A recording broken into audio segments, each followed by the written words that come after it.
Merry Christmas. It is a magical time of year, and this is a magical UFC event for betting. So don't go anywhere because we've got two excellent value bets on this card. I'm looking forward to taking a deep dive into the footage with you to show you the exact reasons why both Amanda Lemos and Kennedy Nzechukwu are excellent bets this weekend. Hopefully, I can help you earn a little bit of extra cash just in time for Christmas to add to the profits we made on Peyton Talbot last week. And if you want to set yourself up for one of the most financially lucrative 2026s of your life, join my live betting group. Look at this profitability chart. It is a thing to behold. It is a thing of wonder, and it's one of the greatest looking profitability charts you're going to find in the entire sports betting space. It dates back 10 years, and we crush it most weeks. You can see the stats. We make a profit in 73% of months on 68% of events. And after this little bit of a dip here due to technical reasons caused by differences in stream delay and latency, which had an impact on our profitability, we fixed those technical problems, and you can see ever since we are back to making a profit almost every week on the UFC. So if you want to make a profit tonight, live betting with me is your best chance to do it. If you want to guarantee yourself a profit in 2026, joining my live betting group is the best way you can do it, because now that we've sorted out all the technical problems in terms of stream delay and latency, and we've built ourselves a brand new live betting platform, which you can see here with a bunch of different tools which aren't all visible on screen right now, some only activate when the event starts, then join the team, man. We've got a great team. Most of the guys in the live betting group have been with me for years. There's limited spots available. They won't be available forever, because we are crushing it at the moment, as you can see, making a profit most weeks. So when the group fills up, we go back to the waiting list system, and then people will regret they didn't sign up when they had the opportunity to, because for the vast majority of my 10-year history, my live betting group has been full, and it's been very difficult to get in. Due to this dip, obviously a lot of people leave. It's bananas to me. It doesn't make sense, because we've been doing incredible for the last 10 years, but people don't like to lose. Most people can't stomach it. They're not mentally tough enough. So a little bit of dip despite all this success, and they jump ship, but they will regret it now, because we've been printing ever since addressing those technical issues. So pretty soon the group will fill up, so you don't want to miss out. Get in now while you still can, because I promise you a year from now the group will be full, and then it'll be very, very difficult to get in. We've got to cap the number of people that can be in the live betting group, because obviously the more people that try to bet the same fighter at the same time, the faster the odds decline and become suspended. So I set a cap on the number of people in the group, and as a result we're able to manage it so that everyone has a good chance of getting in on the bets that I recommend. We make a profit most months. Absolute no-brainer. This is a very, very small amount of money for the amount of profit you can earn in my group, and this will absolutely pay for itself with just a moderate unit size of $200-300. You'll be making a profit, no problem. Although on the topic of bankroll management, I would recommend a slightly different style of bankroll management for my live betting group, because the win rate is so high. But we could talk about that in the chat room in more depth, because it's a big conversation, big topic, and a complex topic as well. So if you want to make a lot of money betting on the sport you love in 2026, you want to outsource all the thinking, all the hard work, all the research to me. 15 years of experience, made a profit every single year betting this sport. Made a profit in 2025 live betting, as you can see, and we'll be doing the same in 2026. Very sorry this video is being uploaded late. It's a busy time of year for professional gamblers. We've got the PDC Darts World Championship. Went 5-0 on darts bets today, which is brilliant. And if you want to join the group, if you do want to join the live betting group for UFC, you also get access to all my darts bets. Just go to betting, click darts, you'll be in the darts betting group as well.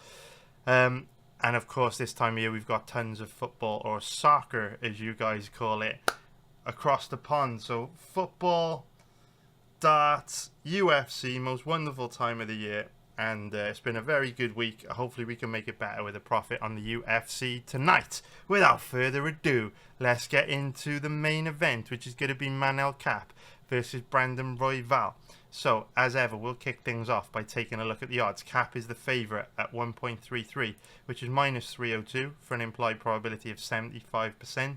If we take a look at the odds on Royval, he's a 3.37 underdog, which is going to be plus 237 for an implied probability of 30%. I've also just noticed I've got the wrong date in for tonight's event, so showing already live here, which it obviously is not. Thank God, or I'd be in a lot of trouble. I would have missed this event. Anyway, so yeah, Kape, pretty big favourite in this fight, and you've got to give him an 80% chance or better of winning this in order to get any value on him. So let's take a look at the fighter comparison. So, let me just refresh. It's logged me out. It has logged me out. Let me just refresh. Also, if you do join the live betting group, you also get access to this research tool as well as pretty much everything else on the website. Okay, here we go. So both guys about the same age. Royval with a 4-inch height advantage, same reach, pretty much the same leg reach. They're both southpaws, which is very interesting. In terms of the stats, Royval lands 10% more strikes per minute. He's a very high volume striker, but of course Kape has got the power. Kape is a lot more accurate as well, better defensively. And then in terms of the grappling, offensively, the stats favour Royval. Defensively, the stats favour Kape. You can see 81% takedown defence, very, very impressive.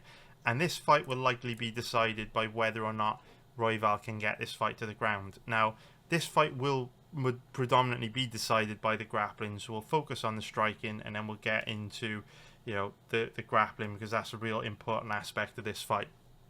So, in terms of how they match up when it comes to striking, Royval is a fighter that has improved by hundreds of % over the last couple of years when it comes to striking.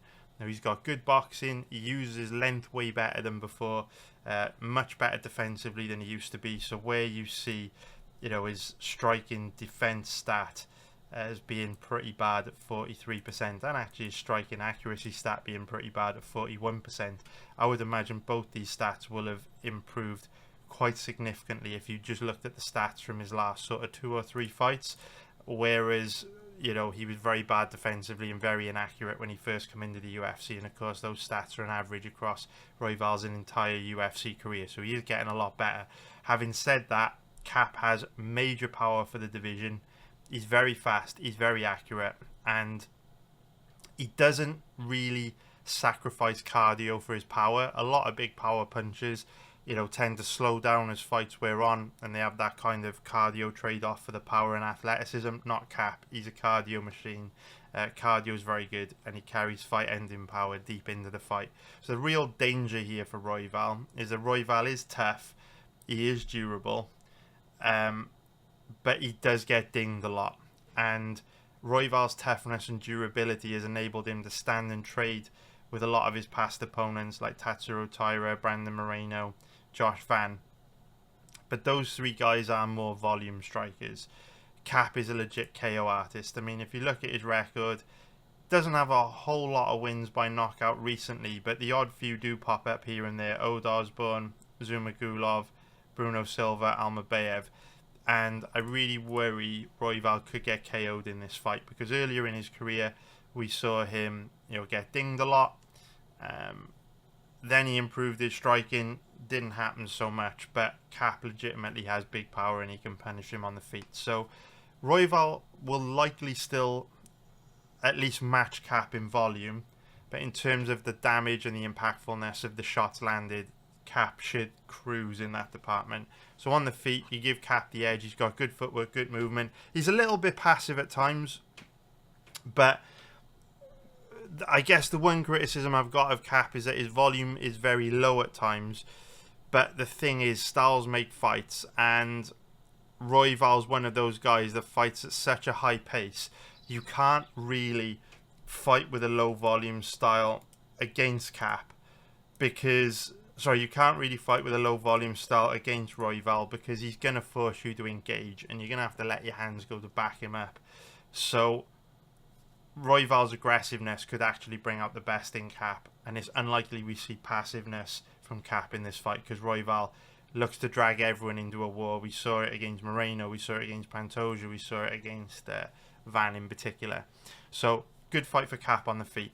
On the ground, Royval does have a huge advantage on the ground. Kape is very, very, very low level on the ground. Whenever we've seen Kape on the ground, he's looked awful. And the interesting thing about Kape is that he's very weak off his back as well. Extremely weak.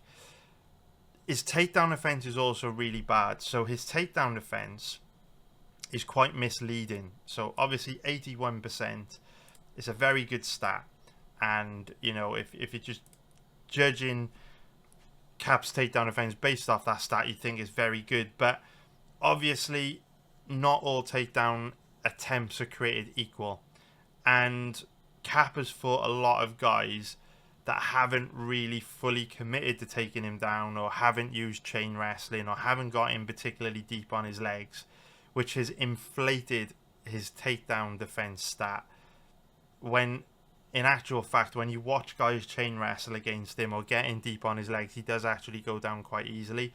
And that's why stats are really useful, but they're only useful when combined with watching the footage. The stats give you a good overview, but you've really got to watch the footage to actually understand the strengths and weaknesses of a fighter. So Kape's takedown defense is actually pretty bad despite that stat.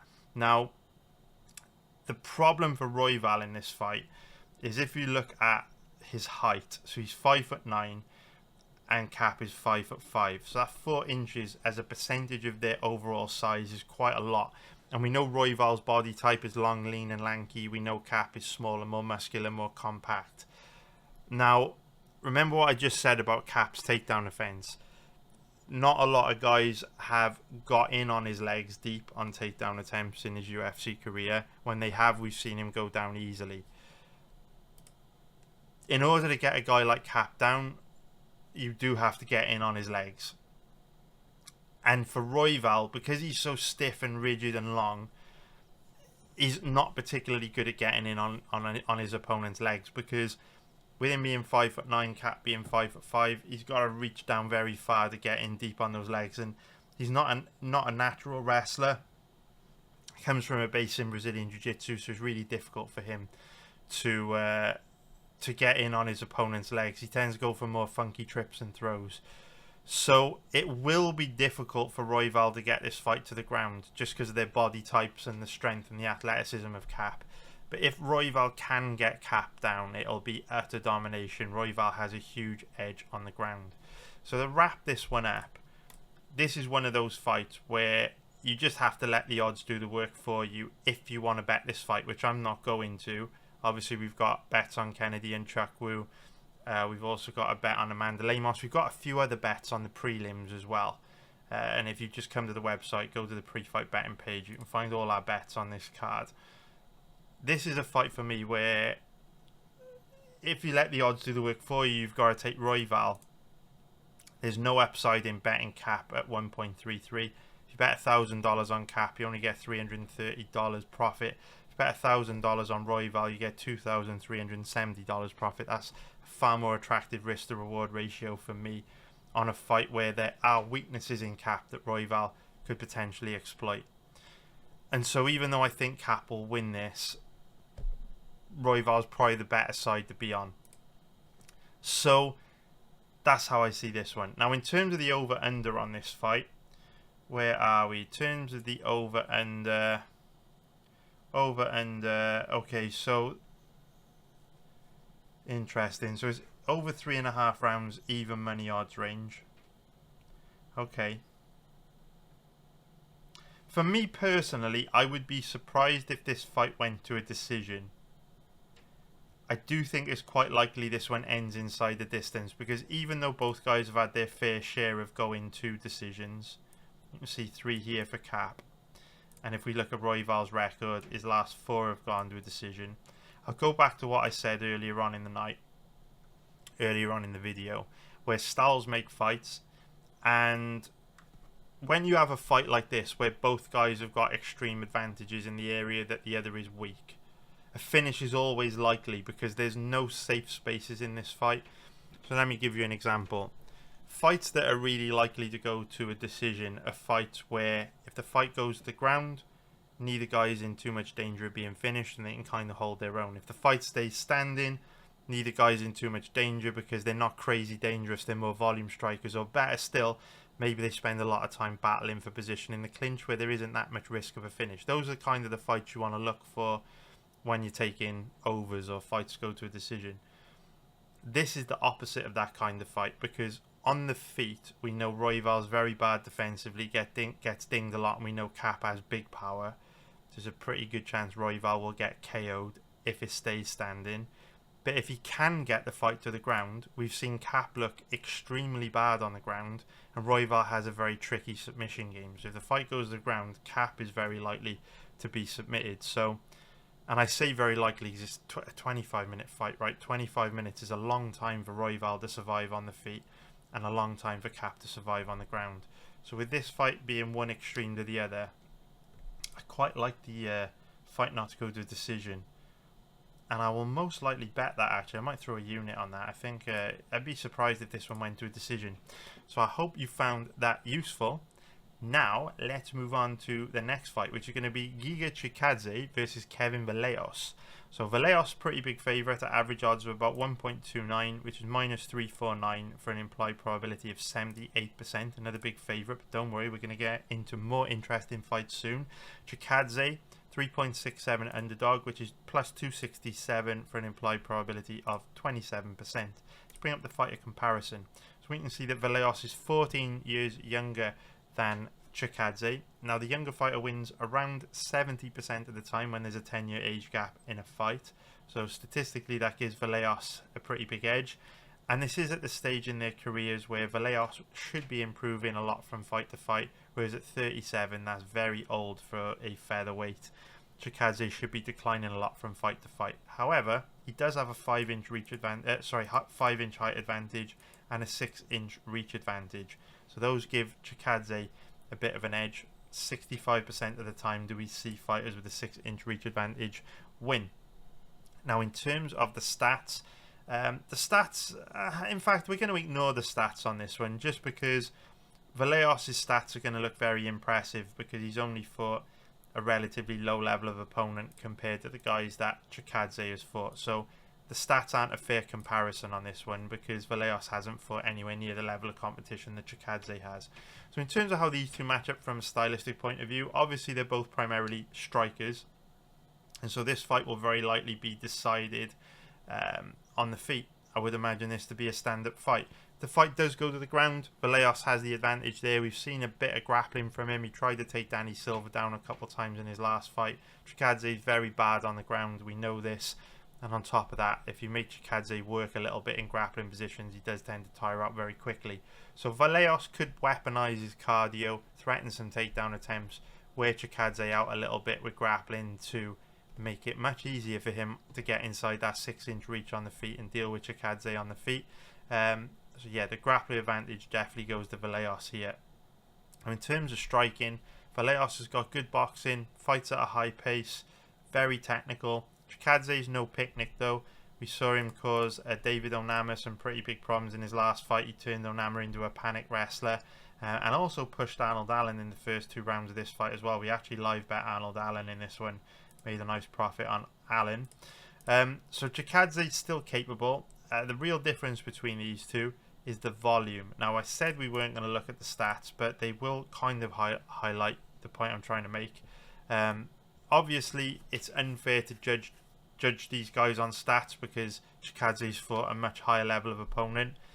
But what I do want to draw your attention to is the number of strikes that Vallejos lands on average per minute. It's 6.5, which is very, very high, very above average, and that's really his biggest strength. He's an absolute buzzsaw, throws a very high volume of strikes, work rate is very high, and he's one of these guys that is just a buzzsaw. So this will be kind of like the sniper accuracy of Chikadze versus the volume and the work rate of Vallejos. I favour Vallejos in this fight, but I'll say the same about this matchup that I said about the main event. There's no upside in betting Vallejos as a big favourite.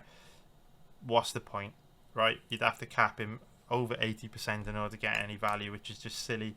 I don't like the idea of betting on a 37-year-old featherweight against a young, hungry bull either. So I'm going to be passing on this one. But Chikadze should struggle in this fight. Now, in terms of the over/under on this one, reasonably likely this fight goes deep, in my opinion. If we take a look at their records, we can see that Vallejos went to a decision when he faced that step up in competition in his last fight against Danny Silva. If we take a look at Chikadze, even though he is 37 years old, He's still gone to a decision in his last 4 against some pretty tough opponents as well. So I do think it's pretty likely this one will go to a decision. Vallejos is pretty aggressive, but he doesn't have a whole lot of power. I would classify him more as a volume striker. Not saying he can't get Chikadze out of there, but Vallejos isn't crazy dangerous, even though his record may look like it is because he's got tons of finishes. A lot of these finishes tend to be against a lower level of opponent.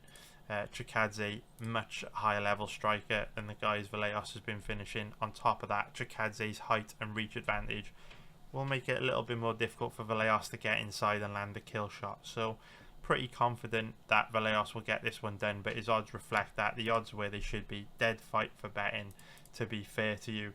Let's take a look at the props very, very quickly.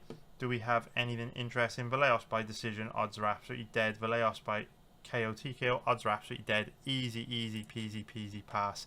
Nothing you can really do about that. Let's move on to the next fight. Now let's break down the fight between Cezary Oleksiejczuk versus Cesar Almeida. So if we start off by taking a look at the odds, we can see that Oleksiejczuk is a 1.45 favourite, which is going to be minus 221 for an implied probability of 69%. If we take a look at the odds on Almeida, he's a 2.76 underdog, which is going to be plus 176 for an implied probability of 36%. So if we look at the fighter comparison, you can see that Oleksiejczuk is 12 years younger, and the younger fighter wins around 70% of the time when there's a 10-year age gap in a fight, which goes some way towards justifying the implied probability of 69% on Oleksiejczuk. They're about the same size though, pretty much the same height and reach, and then again in terms of stats, pretty useless to look at the stats on this one because this is obviously Oleksiejczuk's first fight in the UFC, but he does have a win over 2 UFC alumni, actually 3, I'm counting 3. Any more? No, but he does have wins over Chris Fishgold, Piotr Strauss, and also Tom Breeze, who are all ex-UFC fighters. Very, very nice. Does he have a win over all 3? Strauss, Breeze, and who is the other one? Fishgold. Yeah, he's beaten all 3. Very, very, very impressive. Okay, so this is obviously Oleksiejczuk's debut. He has competed on the Contender Series, so somewhat of a softer debut with this fight being in the Apex Center. Has fought in there before, but fighting a much tougher level of opponent now in Cesar Almeida. So we don't know very much about Oleksiejczuk, to be fair. If you take a look at his record, there's a whole lot of decisions on his record, but actually he's very aggressive in the octagon, and I'm quite surprised he doesn't have more finishes because he's a pretty good boxer and he comes out the gate super hard early. Both guys are primarily strikers, so I wouldn't expect to see any grappling in this fight. Very rare you'll see Cesar Almeida take anyone down. Also very rare you'll see Oleksiejczuk take anyone down. He actually struggled very bad in this fight against Razulov when Razulov came in with a grappling heavy game plan, kind of wet blanketed him. So Oleksiejczuk's very bad on the ground. Almeida not great either. If the fight did go to the ground, based on what I've seen, I would give Almeida the edge, but again, very unlikely the fight does go to the ground. So in terms of how they match up when it comes to striking, Oleksiejczuk against a much lower level of striker than Almeida looks like he should do well here.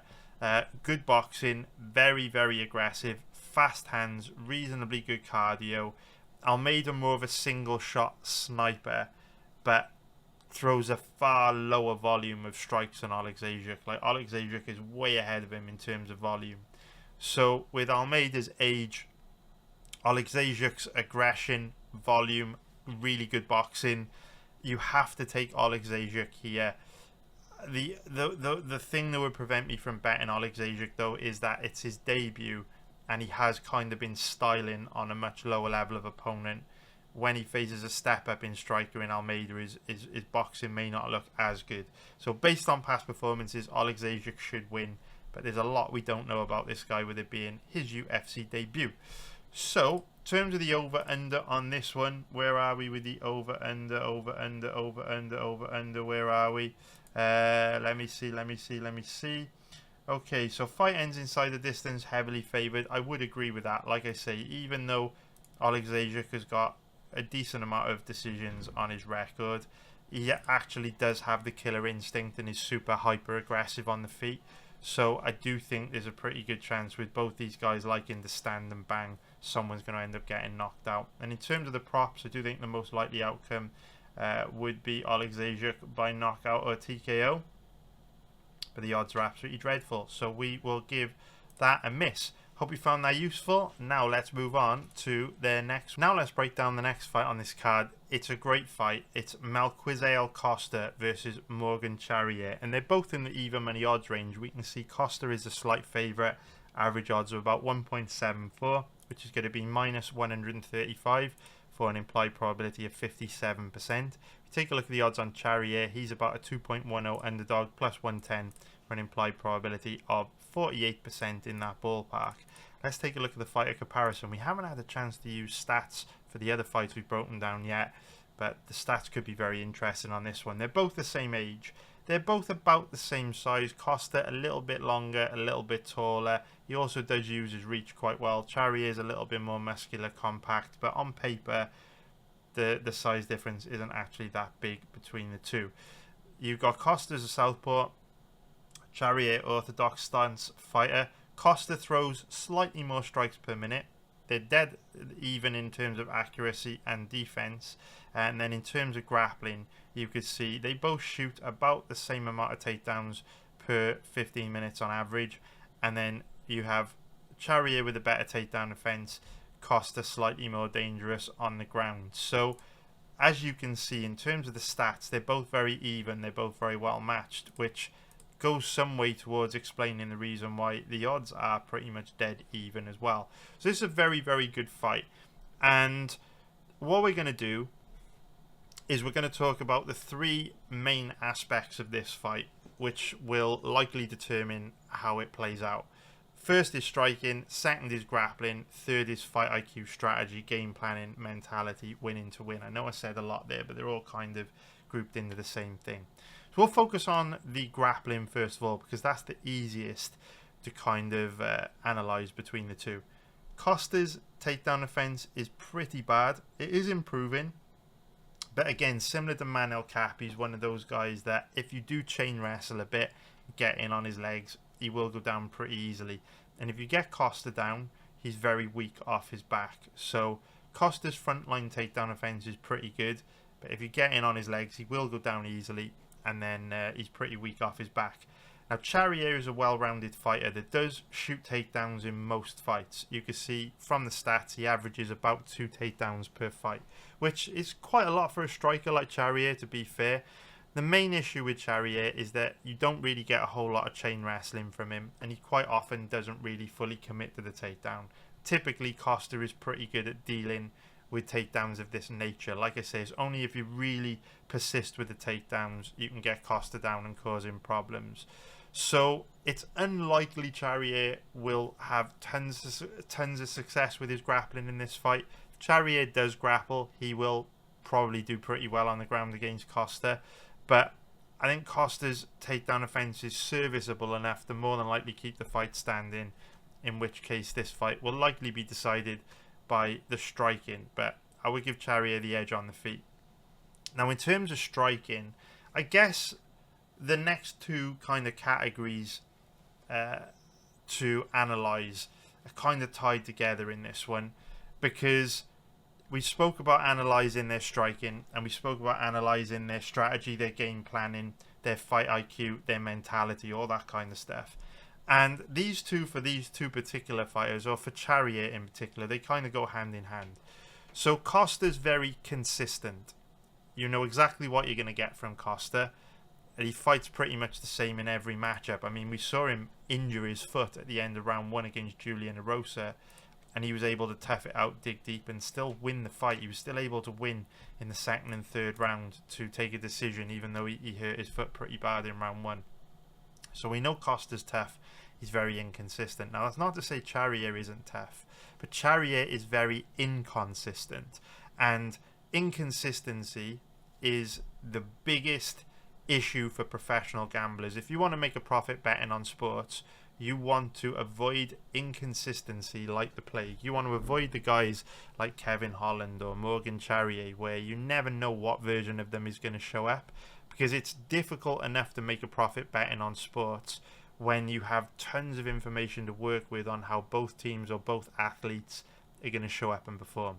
When you're dealing with an inconsistent fighter or an inconsistent team, straight away, if you bet them, you've got a 50-50 chance of losing, because you can't trust them to actually show up and perform to their full potential.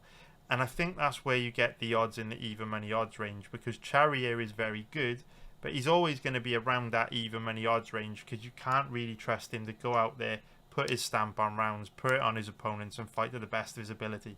He's just not that kind of guy. And if we look at his record, it kind of does tell that story. A telltale sign of a fighter that is inconsistent or passive or has bad fight IQ is a fighter that goes to a lot of split or majority decisions, because when you go to split majority decisions, it often implies there's some bad fight IQ and an inability to really seal the deal and put your stamp on rounds. You're potentially got a little bit of self-destructive tendencies in play. And if we look at Charrier's record, you can see split decision here, majority here, split decision here, split decision here, majority here, and so split decision here, right back to the very early stages of his career 10 years ago.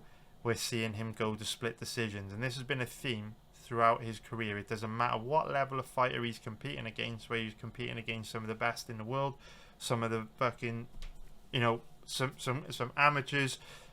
Charrier finds ways to make fights close. He's one of those guys that is just very passive, very tentative, bad fight IQ. So personally, I'm 41 years old. I've been betting on sports for about 24 years now, all kinds of sports, and I made a profit every single year betting the UFC for the last 15 years. And obviously we do amazing in the live betting group. It's our bread and butter. If you're in the live betting group, depending on your bankroll, you could earn a living from betting on this sport with the UFC live bets. And so we are at the very top of this game. We've got a lot of experience. We know what we're doing. If I could give you one piece of advice for betting sports in general, it would be, if you've got a situation where you've got an inconsistent fighter or team playing in a consistent fighter or team or athlete, whatever, playing an inconsistent fighter, team, player, athlete, whatever, always take the consistent one. Just don't fuck around with inconsistency. Inconsistency is like the fucking plague in sports betting. You want to avoid it. So no matter how you think both these guys match up, yes, Charrier might have the advantage on the ground, might be slightly more technical, blah, blah, blah, nothing matters. GSP famously said fighting is 90% mental. And so when you're dealing with a guy like Charrier, who's very weak in that area, he just can't be trusted. So I overwhelmingly lean towards Costa this weekend. I'm very tempted to bet Costa just based on the fact that he's consistent and I trust him more to perform well. Charrier is very prone to self-destructing. Having said that, I will reiterate that we make a profit almost every week live betting this sport, and I'm the best in the world at this. Over the last 10 years, we have done nothing but win, win, win, and win some more. The biggest drawdown, the big losing streak we ever had, was a measly, pathetic, giant nothing burger of a minus 14 unit drawdown, which came here. Giant nothing burger, and we've rebounded extremely well since then. So for me personally, I know this is the kind of fight where I can make money live betting this fight a good percentage of the time. I've got a strategy in mind already for how I'm going to make money live betting this fight. So rather than putting my cold, hard-earned cash in danger before this fight takes place, I'm going to save this one for live betting, because our bets on Amanda Lemos and Kennedy Nzechukwu are the kind of bets where you may not get a chance to live bet them, because I think they could both do really well. So we'll save Charrier Costa for live betting. And even though my lean is Costa, could be very competitive. It really depends on what version of Charrier we get. If the best version of Charrier shows up and performs, he likely wins, but it's rare we see that version of Charrier. Now in terms of the over-under, very likely this fight will go to a decision. because they're both kind of decisionators. I'm trying to find the odds for that. You're probably screaming at me. Oh, there it is. There it is, there it is, there it is. Okay, so yeah, pretty likely the fight goes to a decision. If you take a look at their records, you could see that actually Charrier hasn't gone to a decision as much as I would anticipate over the last few years, but he does have some fights against some low-level guys when he faces step up against tougher opponents like Mariscal and Wood. You can see that he's going to decisions. In terms of Costa, you can see he's been to a decision in his last two. Styles make fights, both are tough, both are well-rounded. I think this one's very likely to go to a decision, personally. Now, in terms of the props, the only prop I would consider would be Costa by decision. The odds aren't great on that, though, so you might want to give that one a miss. Let's move on to the next fight. Now let's explain the reason why Kennedy Nzechukwu is a very good bet this weekend against Marcus Buchecha. Now, we made a good profit betting against Buchecha in his debut, both pre-fight and live. We hit a pre-fight bet on Boo Day at underdog odds, and then we live bet him at underdog odds against Buchecha, so we had the double kill on that. And we're going to bet against Buchecha once again because he's just very bad. And when I first saw the odds for Nzechukwu on this fight, I couldn't believe my eyes. I thought he would be a pretty big favourite in this one. I thought he'd be like 1.4, 1.5, which is like minus 200, minus 250 in that range. So the fact you can get Nzechukwu in the even money odds range against Buchecha is quite spectacular. Now, I'll be showing a little bit of footage throughout this breakdown so you can understand the reasons why Nzechukwu is a very good bet. But when I talk like this and I do breakdown videos and put them out on YouTube, I'm very conscious that quite a large percentage, well, I'm not going to say a large percentage of people that watch my videos. Most people that watch my videos get it, but a decent number of people watching my videos don't get it. They don't understand probability theory, and they don't understand logic, but like logic in terms of sports betting. So I'm going to use this fight as an example to hopefully help you learn a little bit more about betting theory and profitable betting strategy, because this fight is a real good learning tool if you don't get it right.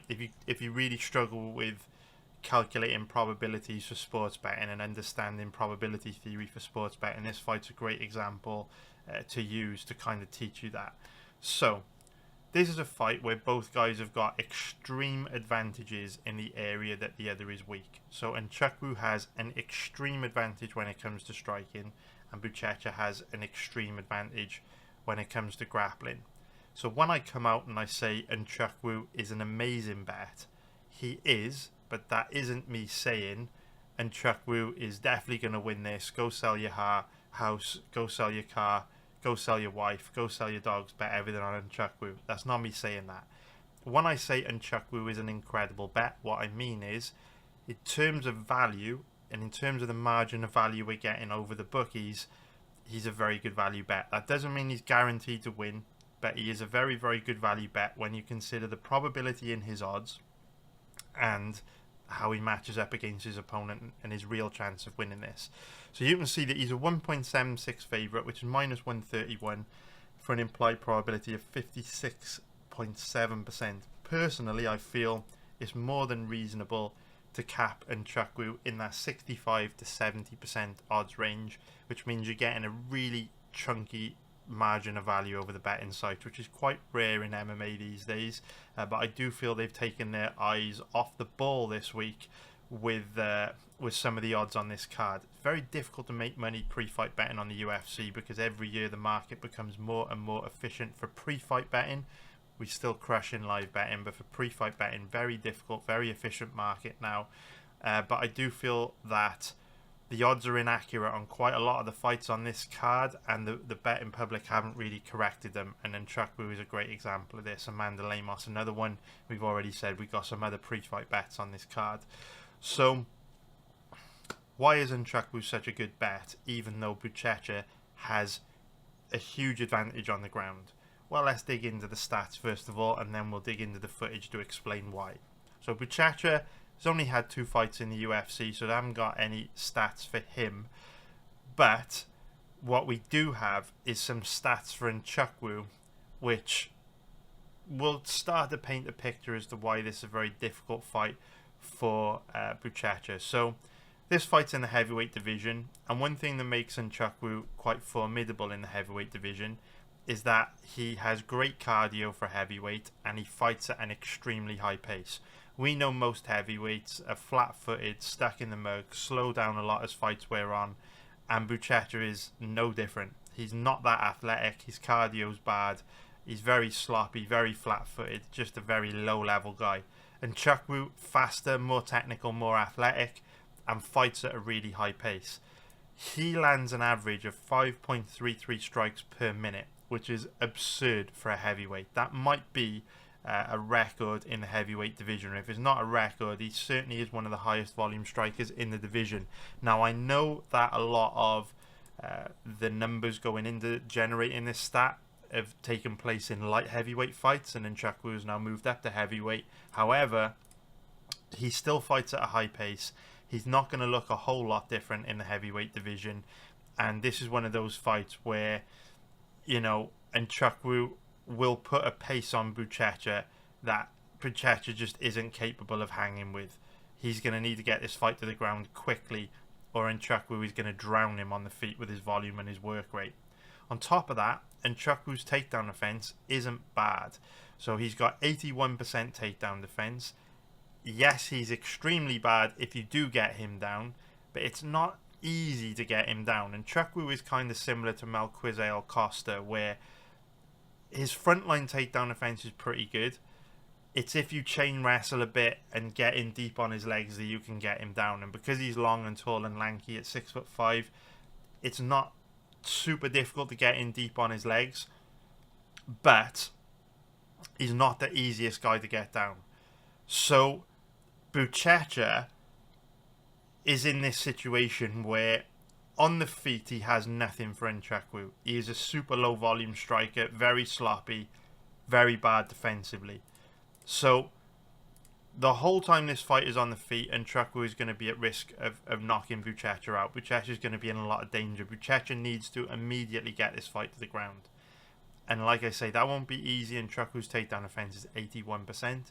Tricky to hold down. But Buchecha does commit very hard to his takedowns. He's one of these guys that when he shoots a takedown, he throws everything into it. And if Buchecha does throw everything into a really deep takedown entry on Nzechukwu's legs, good chance he'll get Nzechukwu down. And then Nzechukwu will have to fight for his life to survive. Buchecha is dangerous on the ground, and Nzechukwu is very low level.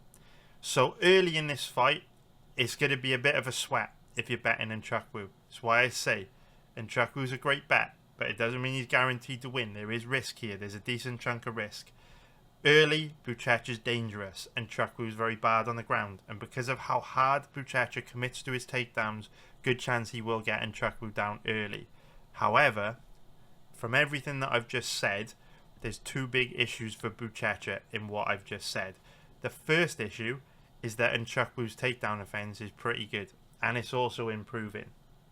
And so Buchecha may have to commit a decent amount of energy to get Nzechukwu down.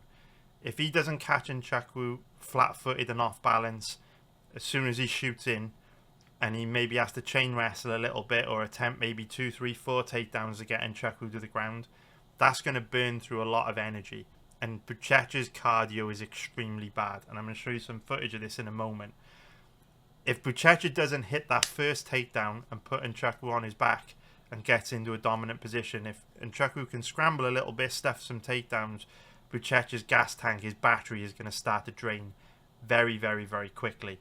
The second issue for Buchecha is that because he does commit so hard to his takedowns, he burns through a lot of energy on every takedown attempt. So like I say, if Kennedy just stuffs 2, 3, 4 takedown attempts, Buchecha's battery is going to drain extremely quickly. The third giant issue for Buchecha in this fight is that he doesn't have any striking to set his takedowns up. And we were talking about this issue with Merab Dvalishvili last week. When you don't have striking to set your takedowns up, it's much easier for your opponent to see the takedown entries coming. So Nzechukwu is a good boxer, uses his length well, and we'll be able to read those takedown entries from Buchecha much earlier than if he was facing a fighter who could set those takedown entries up and disguise them with striking. So there's a few major issues for Buchecha in this fight. And like we've said, Buchecha's cardio is very, very bad. So if he doesn't get Nzechukwu down early and dominate him early, it becomes almost impossible for him to win this fight in rounds 2 and 3, because by the second and the third round, he will likely be too tired to get Nzechukwu down. And so that's why this is a really good value bet. It's because Buchecha's window for winning this fight is really small, in my opinion. If Buchecha doesn't win this in round 1, you could pretty much guarantee Nzechukwu will win this in rounds 2 and 3. And I'm going to show you some footage in a little bit so that you can see why. So Nzechukwu is a great bet. And if you do disagree with me, if you want to bet Buchecha this weekend, I would just say bet on him to win in round 1. Because if he doesn't win in round 1, very unlikely that he's going to win. So we're now going to play a couple clips of Buchecha's fights so that you can kind of see the issues with him. So we will bring up his last fight against Martin Bude. Now, obviously, we don't want to be too harsh and judge a fighter just on one performance, right? Because I hate it when Fight Pass Auto plays the audio like that. So we don't want to judge a fighter just based on one fight. So we are going to watch another one of Buchecha's fights, maybe 1 or 2. Oh, also just quickly want to look at the we don't have, do we have any stats? Yeah, we do have stats. Okay, so as you can see here, remember what we were saying about Buchecha not being the best offensive wrestler? He's only landed 1 takedown out of 10 on Bude, so just tossing that out there. But anyway, let's get into the fight. So what we're going to focus on mainly here is how fast Buchecha slows down. So this first takedown entry is pretty good. Right? Decent entry in on the legs. And to be fair, if you shot a takedown entry that deep on Nzechukwu's legs, you'd probably get it. And Nzechukwu would probably go down pretty easily. But straight away, just 30 seconds into the fight, you start to see problems arise for Buchecha. He starts to flop to his back, Fabrizio Verdum style, right? And this isn't a good look, especially in front of judges. So we'll skip through, get another takedown attempt here, minute later. That takedown entry not as good, much further up above the hips of Bude, which is why Bude did a much better job of stuffing it. Third takedown comes 20 seconds later. Again, not as good of an entry, higher up above the hips of Bude, and then you can see as soon as Buchecha realizes he's not going to get it, he starts to flop to his back. Now these are decent takedown entries, to be fair. The first 3 takedown entries Buchecha shot, decent, and if he shoots in on kind of like that level against Nzechukwu, because of how much taller Nzechukwu is than Bude, he probably will take Nzechukwu down. But what I want you to pay attention to is how tired Buchecha starts to look. So we're only 2 minutes and 50, we're 1 minute and 50 seconds into the fight. Look at how tired he starts to look here. So there will be a stark difference in how Buchecha looks now compared to how he looked at the very beginning of this round. Take a look. See how much more laboured that takedown entry was. How much harder he committed to the first 3 takedowns in this round compared to that most recent one. Look at how low his arms are starting to drop and how his hand speed is becoming much slower. We'll skip forward a little bit. Notice how he's starting to back up and circle away now to recharge his batteries. Notice how his mouth is starting to open wide as he tries to breathe in more oxygen to recover.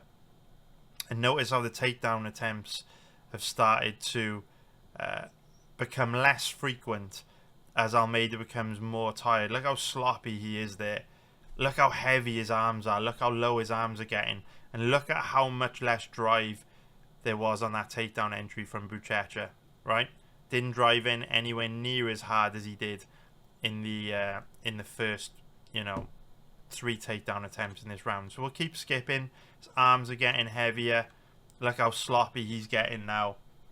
And the thing is, Bude is a volume striker without much power in his hands, right? Bude, for the most part, is a volume striker, right? Doesn't have too much power. And Nzechukwu doesn't have crazy power, but he throws high volume, nice combinations, and he's aggressive. I mean, look at how much of a sitting duck Buchecha is here. We're not even 4 minutes into the fight, and look at how bad Buchecha looks. Imagine Nzechukwu walking him down, pumping the jab, attacking the legs, attacking the body. If Nzechukwu was in this position, it's unlikely Buchecha would have made it to the end of this first round. So anyway, we go into round 2 now.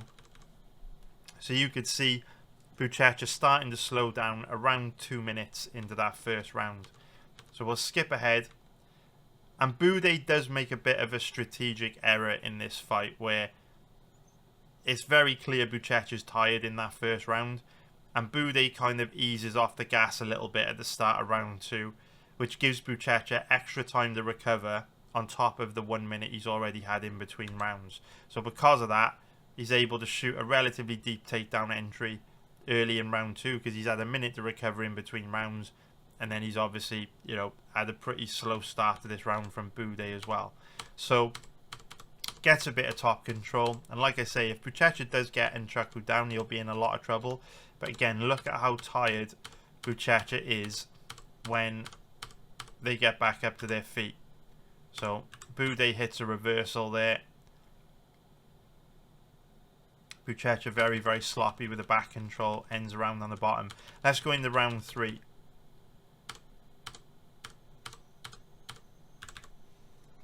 So you can see again, Buchecha just very tired, very sloppy in this third round. And like I say, you've got to consider the volume that Nzechukwu is bringing to the table, how aggressive he is. Volume of strikes that he can throw at.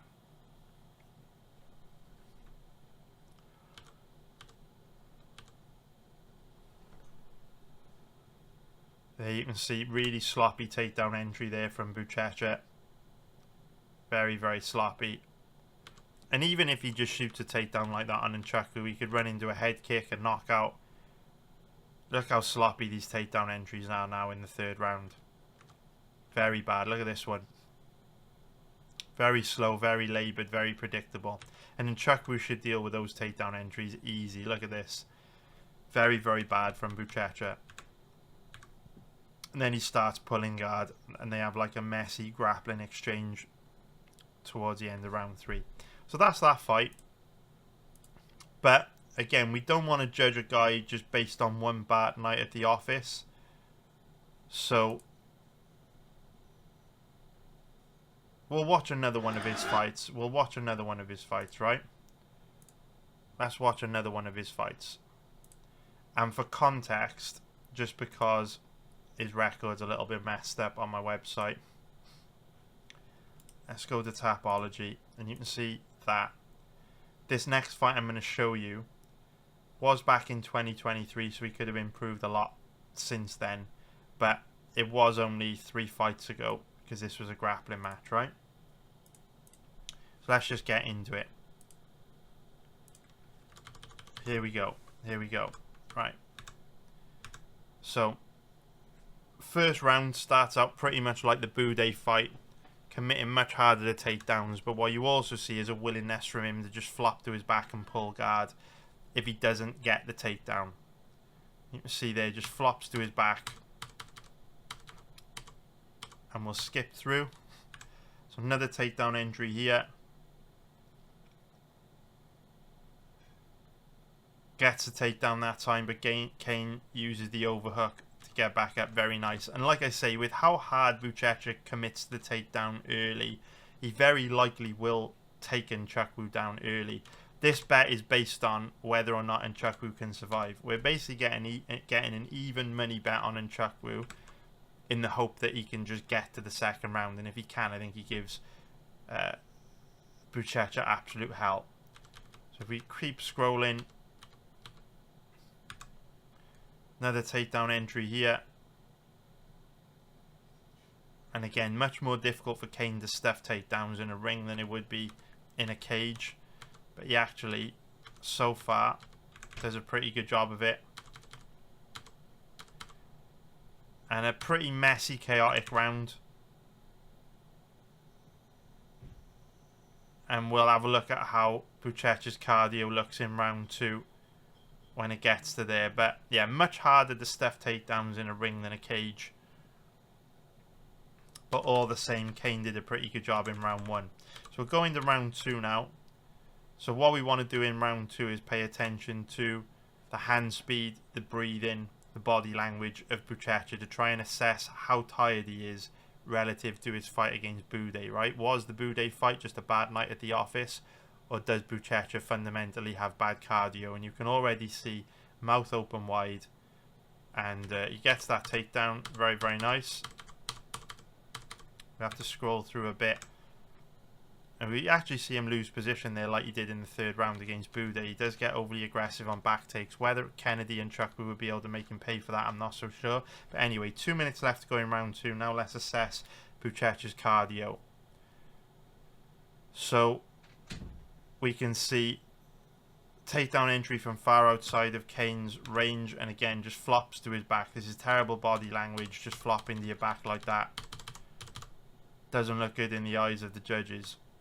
So again, it's been difficult to get a look at his cardio actually in that 2nd round, because there's been a lot of action, a lot of grappling. Ideally what we want to see is sequences like this where you can see his breathing, his footwork, his movement, his hand speed, the height, the positioning of his arms. Here we should get a much better look at Buchecha's cardio. I know it's round 3. You could kind of see him slowing a bit in round 2, but in round 3 we'll get a look at him, no doubt. So takedown entry there, again back take, and again just like the 3rd round against Boudet, overly aggressive on the back take, slips off. So you can definitely see his volumes dropped. You can also see mouth open wide, looking quite flat-footed. And again, what I would also say is, imagine if Nzechukwu was in there, throwing those 5 strikes on average per minute. You know, combinations of the body, mixing things up, pumping the jab, punishing Almeida when he's tired. Again, just shoots a takedown, half-ass takedown, flops to his back.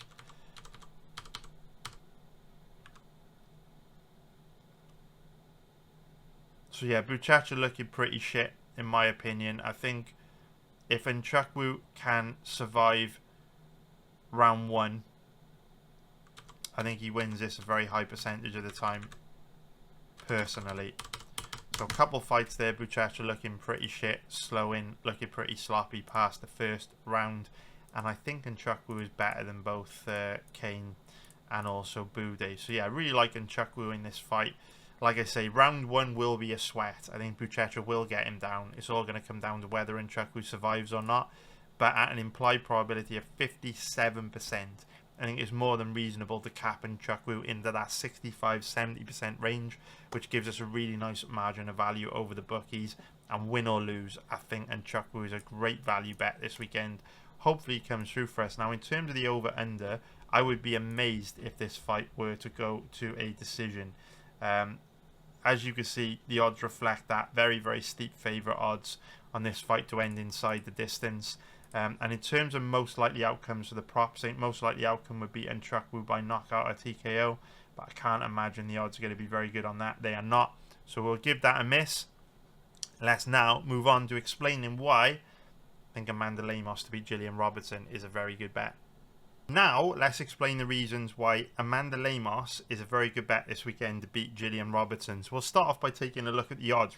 Lemos, 2.62 underdog, which is plus 162 for an implied probability of 38%. And if we take a look at the odds on Robertson, she's a 1.50 favourite, which is minus 200 for an implied probability of 67%. Let's bring up the fighter comparison. We can see that Gillian Robertson is 8 years younger than Lemos, and we know the younger fighter wins around 68% of the time when there's an 8-year age gap in a fight. Robertson is going to be getting better from fight to fight. Lemos is going to be declining from fight to fight, and obviously that goes some way towards explaining and justifying Robertson being a relatively big favourite in this matchup. We can see that Robertson a little bit taller, Lemos has a slightly longer reach. Now let's jump into the direct comparison of stats. So both girls land about the same number of strikes per minute. They're about the same in terms of accuracy. What's interesting is that Robertson is actually better defensively. But the stats can be misleading, right? And we'll get into how these two match up when it comes to striking in a moment. In terms of the grappling stats, you can see that Robertson attempts on average about 1 takedown per round. Lemos' takedown offense is pretty bad at 59%, so at this point you're probably wondering why the hell is this crazy guy from Wales telling me to bet on Amanda Lemos against a strong grappler like Robertson. And we can see Robertson pretty aggressive with the submissions. Or actually not so much, only one submission attempt on average per 15 minutes. But her grappling's been a lot more effective in recent years, and obviously those stats are cumulative based on Robertson's entire UFC career. She's much more aggressive on the ground now than she used to be in attacking with submissions. If you just bring up her record, you can see that she has a decent mix of submissions and also decision wins during her time in the UFC. Okay, so why is Amanda Lemos a very good bet here? So classic striker versus grappler matchup. We can all agree if Lemos can keep the fight standing, she will dominate. And we can all agree if Robertson can get the fight to the ground, she will very likely dominate. Robertson, big advantage on the ground. Lemos, big advantage on the feet. So this fight is going to come down to whether or not Lemos can keep the fight standing for long enough to win 2 out of 3 rounds using her striking, or to knock Robertson out. And this fight is kind of similar to the Nzechukwu versus Buchecha fight, where we're betting Nzechukwu, we're betting the striker again, because obviously we're betting a striker versus grappler matchup and we're taking the striker in both fights. But this one's a little bit different, where with the bet on Nzechukwu, we're betting mostly against Buchecha's cardio, and we're accepting that on the ground Nzechukwu going to be in a lot of trouble. This one's a bit different because I think Lemos has a really good chance of keeping this fight standing, and if she does get taken down, I think she has a good chance of being alright, actually. If Buchecha gets Nzechukwu down, Nzechukwu's in a lot of trouble, and Nzechukwu's terrible on the ground. Lemos can somewhat hold her own. And if we look at her record, the fact that, you know, she's been to a decision with Mackenzie Dern, she's been to a decision with Tatiana Suarez, kind of speaks to the fact that, yes, she was finished by Virna Jandiroba, but she was actually doing all right in this fight before being submitted late in round 2. She's been to a decision with Weili Zhang. There was tons of grappling in that fight. For the most part, Lemos can handle herself and defend herself pretty well on the ground, which adds an interesting dynamic to this fight, because Robertson isn't the kind of fighter that shoots tons of takedowns. So if we look at her stats, we can see that she shoots about 1 takedown on average per 15 minutes, which may surprise you, but she really isn't one of these grapplers that tries super hard to get fights to the ground or commits super hard to shooting lots of takedown attempts.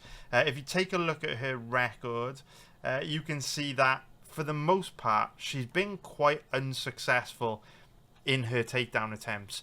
Now, she's been successful with her grappling, but not in terms of her offensive wrestling. There's a big difference between someone that, you know, has a lot of success on the ground versus someone that's very good at getting the fight to the ground, right?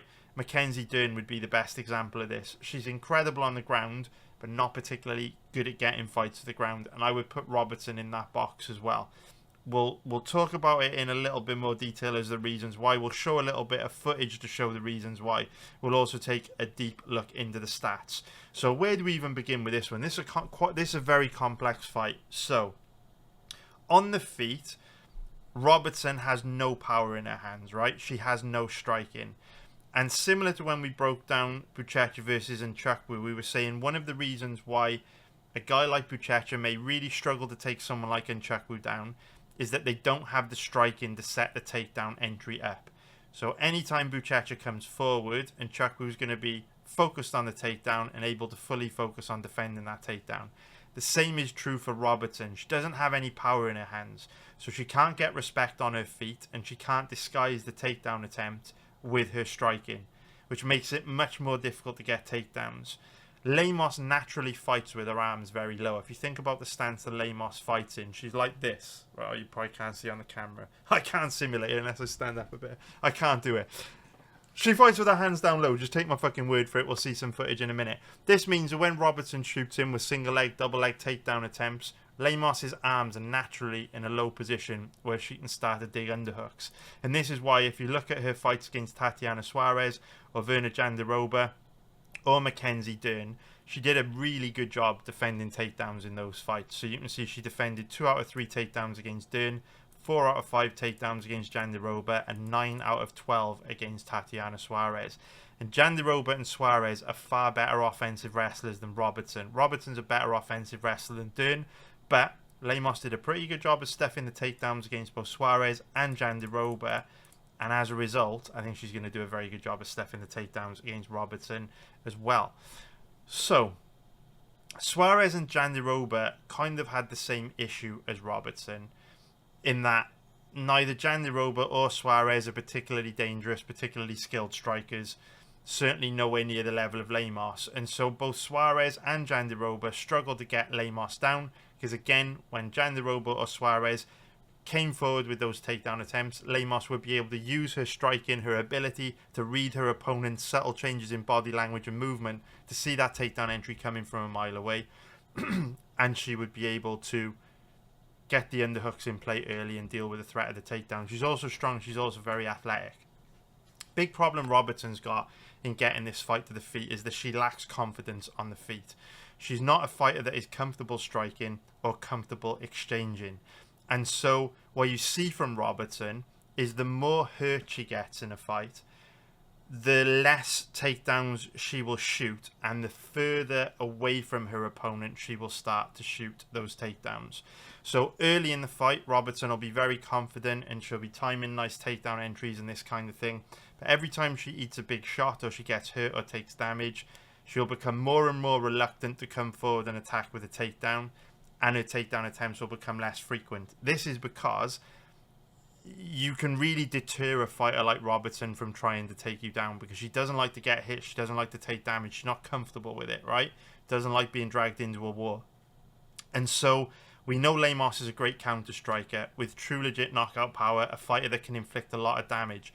If Robertson starts shooting takedowns and Lemos starts catching her with counters and damaging her, I guarantee you will start to see Robertson hesitate to shoot takedowns, which means the volume of takedown attempts will become less and less, and the more Lemos hurts Robertson on the feet, the further out from Lemos Robertson will start shooting, which will in turn make it even easier for Lemos to see the takedown entries come in and for her to stuff those takedown entries from Robertson. So the key for Lemos here is to just play the role of matador, force Robertson to be the aggressor, stand back, arms down low, nice wide stance. She's got a nice wide base in her striking stance anyway. That's how she fights. Keep your back relatively close to the cage so that when Robertson does shoot, Lemos doesn't have to travel back very far to get her back tight to the cage, to use the cage as base to stuff the takedown. And every time Robertson comes forward, try to sting her with a counter. If you don't sting her, get those underhooks in play quickly and start to stuff the takedown, start to deal with the takedown. I think Robertson's going to find it very difficult to get this fight to the ground. Robertson's fight history is a little bit misleading because she's had a bunch of success on the ground against girls that were much easier to take down than Lemos. You know, Marina Rodriguez, Luana Pinheiro, Michelle Waterson, Montana De La Rosa, that was a kickboxing fight, Poliana Viana, Tabitha Ritchie. These girls are not as strong, not as physically imposing as Lemos. So Lemos is so strong, she's got so much power, she's so athletic. When Robertson shoots takedowns, it will be far more difficult for her to get Lemos down than it will be getting girls like Marina Rodriguez, Michelle Waterson and Pinheiro down. If you think about the difference in physicality between a Lemos and then a Luana Pinheiro or a Michelle Waterson Gomez, you know, she's only going 2 for 6 on takedowns against Michelle Waterson, 5 for 17 against Pinheiro. And you've got to remember, Waterson and Pinheiro, they don't have any power in their hands. They're not able to punish Robertson when she comes forward and shoots those takedowns. Robertson can shoot 17 takedowns against Pinheiro with very little risk because she doesn't have to be worrying about, you know, devastating knockout counters coming back from Pinheiro because Pinheiro's not a dangerous striker.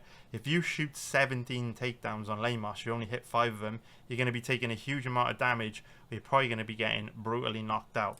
So what we're going to do, I can talk and talk and talk and talk about how these two match up stylistically, but what we really want to do is show you the takedown defense of Lemos and the offensive wrestling of Gillian Robertson, so you can start to understand. I hate how it auto plays the audio, I'm so sorry, but if we show you a little bit of the takedown defense of Lemos and the offensive wrestling of Gillian Robertson, you can start to see the reasons why I think Lemos is a very, very good bet here. So we're talking about the stance that Lemos fights in, making it difficult for Robertson to get takedowns. What you'll notice about Lemos, she naturally carries her hands very low.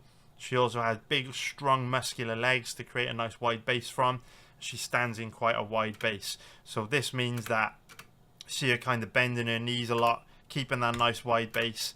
And this means when her opponent does shoot takedowns on her, she's got that nice wide base to evenly distribute her weight as she feeds her opponent the single leg to use her balance and athleticism to stuff the takedown. What I want you to pay close attention to in this fight is how Lemos measures distance to read the takedown entries. So little sequences like this, I'll try to make this breakdown as quick as possible, but just watch here, right? As Suarez comes forward and level changes, we'll play it again. We'll slow-mo it, right? So as Suarez comes forward, did you see how Lemos kind of backs up, right? Watch. Watch this, right? So Suarez thinks about a takedown here. As she comes forward, watch how quickly Lemos reacts to Suarez coming forward. So Suarez changing body language there as she opens his stance up to press off on the back foot to shoot. And already Lemos is bouncing back, right? She reads the level change. Okay, this is something you'll see happen throughout this Suarez fight, which is the reason why Suarez finds it so difficult to get her down. And the problem with that for Robertson is that Robertson's takedown entries aren't as good as Suarez's. She doesn't disguise them as well. She's not as comfortable on the feet as Suarez or as comfortable in a war. In my opinion, Lemos will read Robertson's takedown entries far better than Suarez's. But here you can see Lemos doing exactly what we said earlier in the breakdown. When she senses that Robertson is going to want to shoot, and she's sensing Suarez is going to want to shoot here because Suarez already kind of level changed and hinted that it's coming, Lemos wants to play the role of Matador, back up, get on the outside, stay relatively close to the outside. You can see there's only a foot distance between the cage wall and Lemos's heel here. You can't see the cameras blocking it, never fucking mind. But anyway, you can see from kind of like Lemos's butt here that she's already very close to the cage. What this means is that when Suarez does shoot in, Lemos doesn't have to travel back very far to get her back tight to the cage to use the cage to base defend a takedown. And if she does get taken down, which is unlikely from this position, but if she were to get taken down, the cage is right there for her to be able to use a base to wall walk back up to her feet. So the shot comes from Suarez, and as you can see, Lemos literally has to take one step back and her back is tight to the cage. There you go. I mean, she's off balance throwing a knee and she just naturally lands on the cage. So now you can see Lemos is doing everything correct. Underhook on the right side, overhook on the left side. And if the camera pans out, you'll see she's got a nice wide base up against the cage, straight out of the Jose Aldo, Joanna Jędrzejczyk textbook on how to defend a takedown. Here we go. Look at this nice wide base, evenly distributing her weight. In my opinion, the two fighters in the UFC with the greatest takedown defense of all time, prime Joanna Jędrzejczyk, prime Jose Aldo. In fact, Jose Aldo is still very difficult to take down. You will not see better takedown defense than Joanna Jędrzejczyk, Jose Aldo. If you're an up-and-coming fighter and you want to learn how to defend takedowns, go buy the Joanna Jędrzejczyk, Jose Aldo instructional DVD on how to defend a fucking takedown. They're almost impossible to take down in their prime. And you can see Lemos following the same blueprint. Feeding Suarez the underhook, staying close to the cage. Sorry, feeding Suarez the single leg, staying close to the cage, keeping overhooks, underhooks in play as often as possible. And there you can see Suarez. It's actually a shot to the vagina, I think, here. Yeah, knee to the vag. and as a result the fight stops due to a foul. It's very strange, you don't see that happen very often. But we will restart. Here's another takedown entry coming here.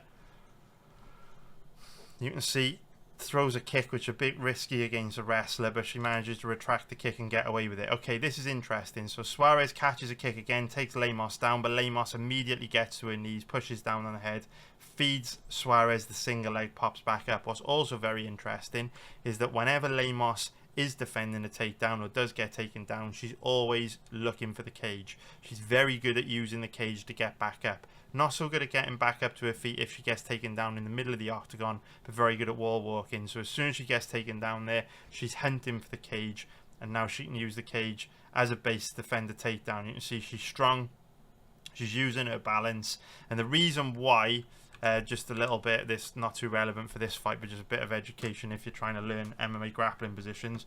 The reason why Suarez gets these takedowns and didn't get the ones earlier in this round is because she's managed to connect her hands around Lemos's legs, so Lemos can no longer create that nice wide base up against the cage to distribute her weight. Look at how close Lemos's legs are together here. This is the reason why Suarez is able to get this takedown. So anyway, she gets taken down there right at the end of the round. Very nice, very nice, very nice to put her stamp on the round. All good, all good, all good. But notably, in order for Suarez to get Lemos down, she had to use a lot of chain wrestling, right? She had to drive in on the legs, put Lemos up against the cage, chain different takedown attempts together, and, you know, hustle and transition between different takedown attempts to get the fight to the ground. Gillian Robertson doesn't really chain wrestle. Gillian Robertson is one of these fighters that tends to shoot one singular takedown entry, and then that's it. She won't chain wrestle like Suarez. Notice here, Suarez shoots the takedown. Right, there it is.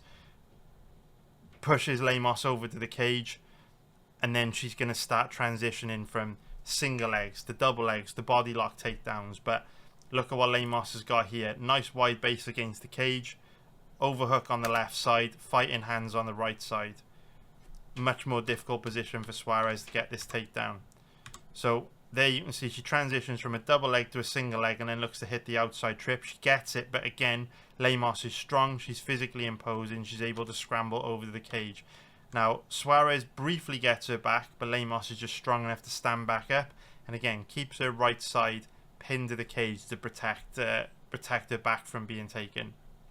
Now, you're probably looking at this and thinking, well, Lemos is really struggling here against Suarez. You know, she is getting taken down, she is trapped up against the cage, she can't disengage from Suarez. Suarez doing a good job of wet blanketing her, right?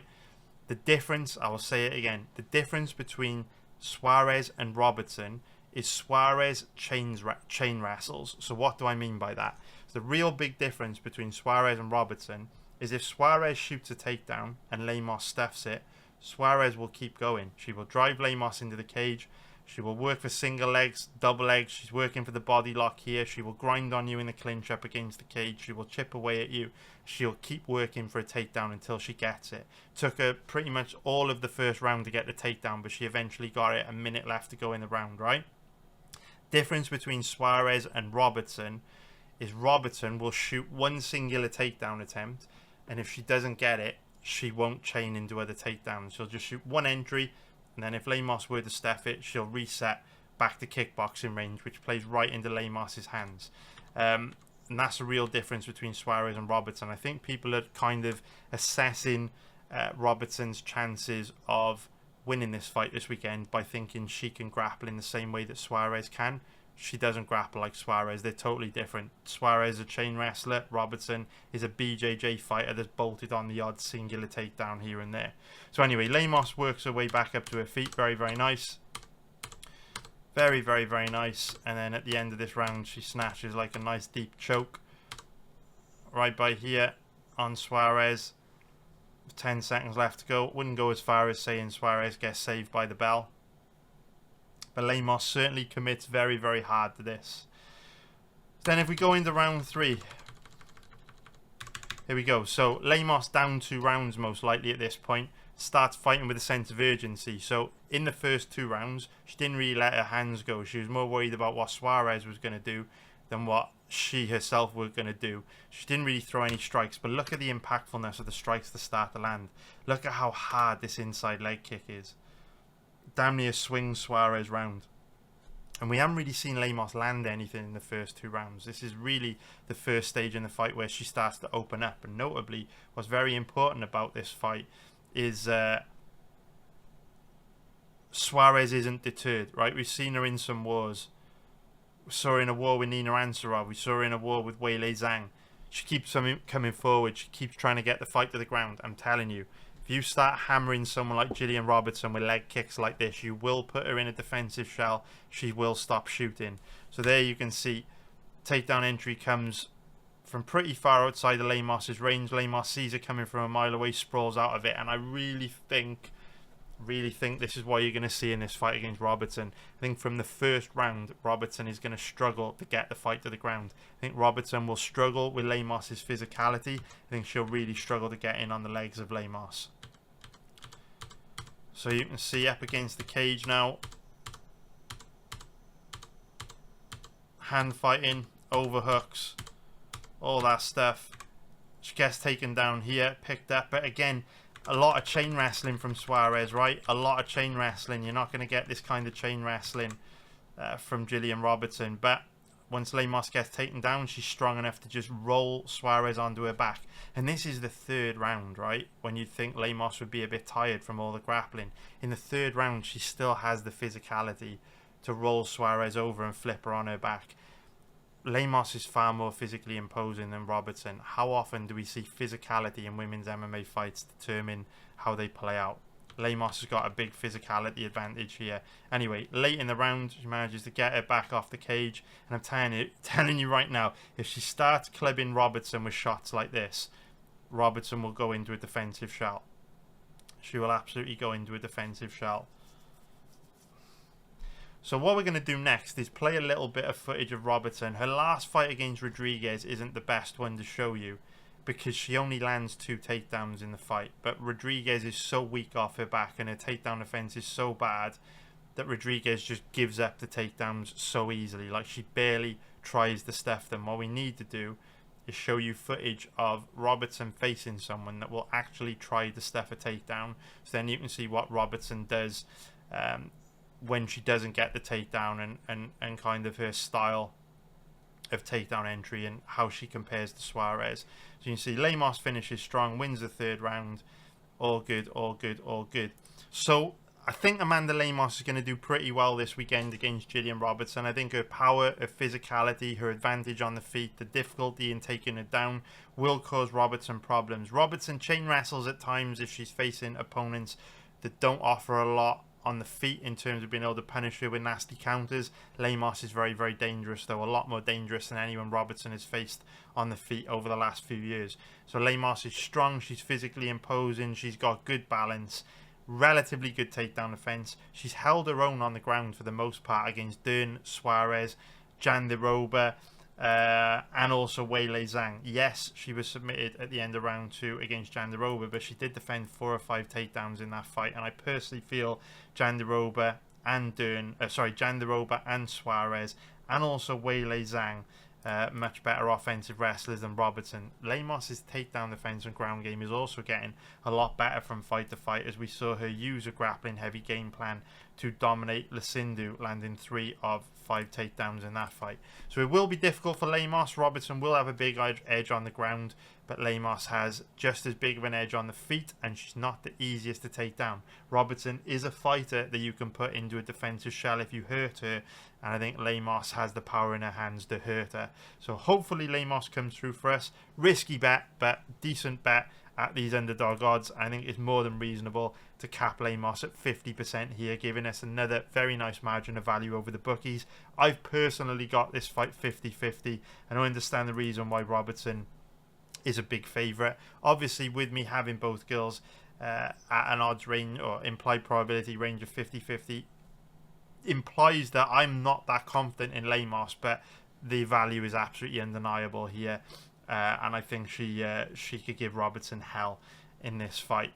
So hopefully she comes through for us, and hope you found that useful. Let's take a look at the over-under. I would actually be quite surprised if this fight went to a decision, just because, similar to the Royval versus Kape fight, whenever you've got two fighters that have got extreme advantages in the area that the other is weak, a finish is always quite likely. If the fight goes to the ground, we know Robertson is very aggressive at pursuing the finish, either through her rear naked chokes or her ground and pound from mount position. If the fight stays standing, we know Lemos has true legit knockout power.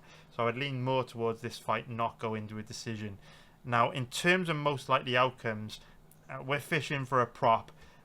I am interested to see what the odds are on Lemos by knockout or TKO.